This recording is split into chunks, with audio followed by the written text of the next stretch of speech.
Tata power. Tata power के अंदर शायद आप निवेशित होंगे। अगर आप सोच रहे हैं कि इसके अंदर आप नया निवेश करेंगे तो आपको कुछ बातों का ध्यान जरूर रखना चाहिए। जैसे कि आपको पता है कि टाटा पावर अभी भी थर्मल के ऊपर 65% से भी ज़्यादा डिपेंडेंट है। 35% कंपनी का पोर्टफोलियो अभी रिन्यूएबल सेक्टर के अंदर दिखाई दे रहे हैं और टाटा पावर लगातार कोशिश कर रहा है कि जो डिपेंडेंसी है थर्मल के ऊपर वो रिन्यूएबल के ऊपर शिफ्ट किया जाए और ये बहुत तेज़ी से कर भी रहा है।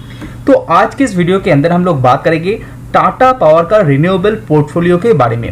रिसेंट कंडीशन में कैसा पोर्टफोलियो दिखाई दे रहा है, साथ ही साथ जानेंगे क्या ऐसा फैक्टर है कंपनी के अंदर जो फ्यूचर के अंदर टाटा पावर का रिन्यूएबल सेक्टर तेजी से ग्रो करेगा। साथ ही साथ जानेंगे टाटा पावर के ऊपर दिखाई दे रहा है एक बैड न्यूज़ के बारे में, यानी कि कंपनी के ऊपर कर्जे के बारे में, तो उसको भी डिटेल्स में जानने की कोशिश करेंगे। तो चलिए शुरू करते हैं। तो सबसे पहले शुरू करते हैं कि कंपनी का रिन्यूएबल पोर्टफोलियो किस तरह से दिखाई दे रहा है। तो जैसे कि आप स्क्रीन में देख पा रहे हैं, कंपनी का जो टोटल कैपेसिटी है, यूटिलिटी स्केल सोलर की बात करें, विंड, हाइब्रिड सब कुछ मिला के जो कैपेसिटी है कंपनी के पास वो 4900 मेगावाट का है फाइनेंशियल ईयर 2022 के अनुसार। इसमें जो अंडर कंस्ट्रक्शन है 1200 मेगावाट वो भी इंक्लूड किया गया है। कंपनी के अंदर लार्ज प्रोजेक्ट यानी कि solar EPC and solar module manufacture capacity की बात करें वो भी अच्छा खासा दिखाई दे रहे हैं। अगर आप ऑर्डर जो कंपनी ने ऑर्डर यहाँ पे जीता है उसकी बात करें फाइनेंशियल ईयर 2022 तक वो है 3250 मेगावाट का। उसके अंदर मैन्युफैक्चरिंग गुड्स कैपेसिटी की बात करें तो वहां पे 650 मेगावाट का मॉड्यूल एंड 550 मेगावाट का सेल जो सोलर सेल है वो आपको दिखाई दे रहा है। साथ ही साथ टाटा पावर के अंदर जो सोलर सेगमेंट के अंदर जो रूफटॉप का बिजनेस है वो बहुत ही तेजी से ग्रो कर रहा है और वहां पे ऑर्डर की बात करें तो फाइनेंशियल ईयर 2022 के अंदर कंपनी यहां पे 553 मेगावाट का ऑर्डर भी कंपनी ने यहां पे जीता है। कंपनी का और एक जो वर्टिकल यहाँ पे दिखाई दे रहा है वो है कंपनी का सोलर पंप्स का बिजनेस और सोलर पंप को लेके यहाँ पे जो टोटल नंबर दिखाई दे रहा है वो है 28,500 और फाइनेंशियल ईयर 2022 तक ये जो टारगेट है ये अचीव किया है टाटा पावर ने। अगर आप ईवी चार्जिंग की बात करें, इलेक्ट्रिक व्हीकल चार्जिंग की बात करें तो इस पर्टिकुलर सेक्टर के अंदर इंडिया के अंदर सबसे तेजी से ग्रो हो रहा है Tata power.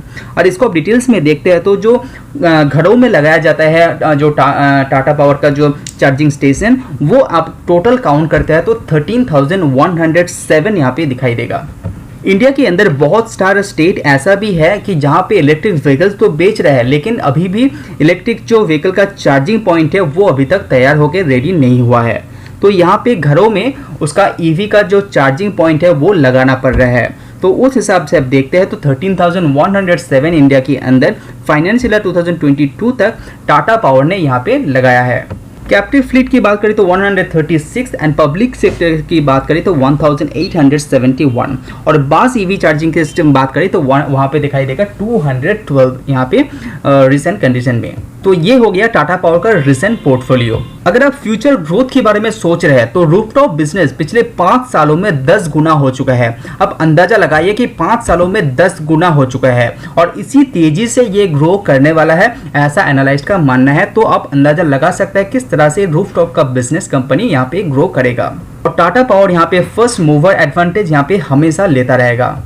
Subscribe now and press the bell icon. अगर आप सोलर पंप के अंदर ग्रोथ की बात करें तो ये आपको बहुत ही ज्यादा चौंकाने वाला है क्योंकि गवर्नमेंट स्कीम के अनुसार आगे आने वाले 3 साल के अंदर इंडिया के अंदर 35 लाख नया न्यू जो सोलर पंप है ये इंस्टॉल होने वाला है। और यहाँ पे टाटा पावर की बात करें तो रिसेंट कंडीशन में कंपनी 28,500 ही कंप्लीट किया है। तो किस तरह से स्कोप मार्केट के अंदर आपको दिखाई दे रहा है वो आप अंदाजा लगा सकते हैं। तो आगे आने वाले दिनों में आने 3 साल के अंदर 35 लाख नया सोलर पंप इंस्टॉल होने वाला है इंडिया के अंदर। ये एक अंदाजा लगा के इंडियन गवर्नमेंट यहाँ पे चल रहा है। इसमें से 50% भी कंप्लीट होता है तो वो भी एक बड़ा टारगेट यहाँ पे दिखाई दे रहा है। टाटा पावर सेक्टर के अंदर इतना तेजी से ग्रो करेगा ये दावे के साथ कैसे कह सकते हैं, क्योंकि टाटा पावर का पोर्टफोलियो आप देखते हैं तो कंपनी हाइड्रोजन के साथ साथ सोलर में तो नंबर 1 है ही, साथ ही साथ विंड में भी काम करते हैं और वेस्ट यूज जो एनर्जी होते हैं उसमें भी कंपनी यहाँ पे काम करते हैं। तो सारी तरह का जो रिन्यूएबल सेक्टर है, जो पॉसिबिलिटी यूजर्स है, वो सबको कंपनी यूज करके पावर जनरेट करते हैं। और साथ ही साथ आपको ये तो पता ही होगा कि 2030 तक इंडियन गवर्नमेंट 500 गीगावाट का अचीवमेंट लेके ये चल रहा है। तो ये बहुत बड़ा एक टारगेट इंडियन गवर्नमेंट यहाँ पे सेट करके रखा है। तो इसीलिए टाटा पावर यहाँ पे फर्स्ट मूवर होने के कारण इसका सबसे ज़्यादा फायदा मिलेगा। तो इसी कुछ कारण के चलते ऐसा लगता है कि टाटा पावर का बिजनेस फ्यूचर में भी ग्रो करेगा। तो अभी बात करते हैं कि टाटा पावर के ऊपर कर्जे को लेके क्या सिचुएशन है, जो बहुत ही एक बुरा सिचुएशन है रिसेंट कंडीशन के अंदर। हालांकि ये कंपनी ग्रो करता रहेगा तो डेट चुकाता रहेगा, लेकिन रिसेंट कंडीशन आप देखते हैं तो कंपनी के ऊपर 39,708 करोड़ का कर्जा है। हालांकि लास्ट क्वार्टर के अनुसार इतना ज़्यादा बढ़ा नहीं है, लेकिन करीब करीब 40,000 करोड़ का कर्जा एक बहुत बड़ा कर्जा माना जाता है। डेट टू इक्विटी रेशियो देखते हैं तो वो भी थोड़ा सा डरावना है। 1.5 का डेट टू इक्विटी रेशियो अभी भी कंपनी के अंदर दिखाई दे रहा है। कैश फ्लो की बात करें, कर्जे को आप डिटेल्स में समझने के लिए आप यहाँ पे राइट साइड में देखिए तो आपको पता चलेगा क्वार्टर 3 के अंदर जो नेट कर्जा था वो था 39,536 करोड़। उसके बाद कैश फ्रॉम ऑपरेशन कितना मिला, 1348। पहले ही बता देते जो ग्रीन कलर में है वो कंपनी को पैसा मिला है, और रेड एंड येलो जो आपको दिखाई दे रहे हैं वो कंपनी से क्या पैसा बाहर गया है, यानी कि आउटफ्लो हुआ है, और ग्रीन वाला इनफ्लो हुआ है। तो कैश फ्रॉम ऑपरेशन कंपनी को 1348 करोड़ का यहाँ पे पैसा मिला है। उसके बाद जो जॉइंट वेंचर एंड एसोसिएशन के द्वारा जो कंपनी बहुत सारा कंपनीज को एक्विजिशन किया है उसके थ्रू कंपनी को 602 करोड़ का यहाँ पे नेट कैश भी आया है। उसी के साथ साथ जो वर्किंग कैपिटल है तो वहाँ पे 1467 करोड़, अदर्स के अंदर 42 करोड़, और इंटरेस्ट पेमेंट के बाद कंपनी का पास बहुत सारा कर्जा होने के कारण कंपनी को बहुत बड़ा एक जो कर्जा है इंटरेस्ट है वो भी पेमेंट करना पड़ता है। तो वो देने के बाद कंपनी के ऊपर कितना कर्जा बच जाता है, 36,977 करोड़। उसके बाद कंपनी बहुत सारा कैपेक्स भी करना पड़ रहा है क्योंकि कंपनी ग्रोथ फेज में है। रिन्यूएबल सेक्टर के ऊपर मूवमेंट के कारण कंपनी को अंदर बहुत सारा कैपेक्स भी करना पड़ रहा है।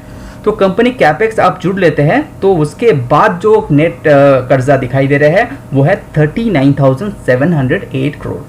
तो बहुत बड़ा एक कर्जा टाटा पावर के ऊपर अभी भी दिखाई दे रहा है। तो अगर आप नए निवेश करेंगे तो आप ये बात को अवॉइड नहीं कर सकते। अगर आपके पास है तो शायद ये बात आपको पहले से ही पता है।